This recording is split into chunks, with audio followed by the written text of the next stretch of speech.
ஒரு அமைதியான கிராமம் இருந்தது.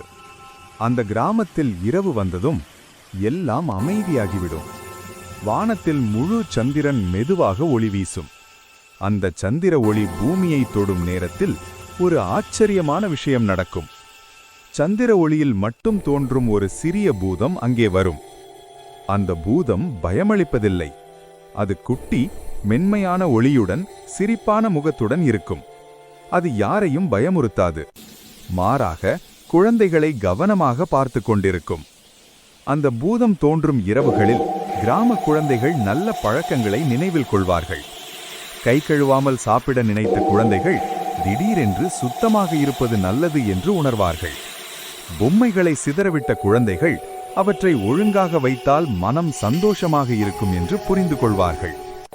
அந்த பூதம் எதையும் பேசாது. ஆனால் அதன் மென்மையான ஒளி குழந்தைகளின் மனதில் நல்ல எண்ணங்களை விதைக்கும். பெரியவர்களை மதிப்பது, நண்பர்களுடன் பகிர்ந்து கொள்வது, இயற்கையை நேசிப்பது போன்ற நல்ல பழக்கங்கள் மெதுவாக குழந்தைகளின் உள்ளத்தில் வளரத் தொடங்கும். சந்திரன் மறையும் போது அந்த சிறிய பூதமும் மெதுவாக மறைந்துவிடும்.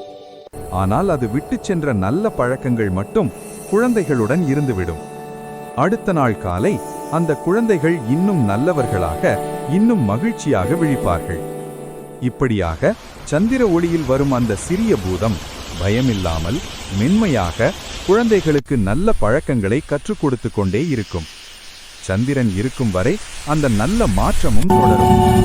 இந்த கதை நமக்கு சொல்லுவது என்னவென்றால், சிறிய நல்ல பழக்கங்கள் கூட நம்மை பெரிய நல்ல மனிதர்களாக மாற்றும் என்பதுதான்.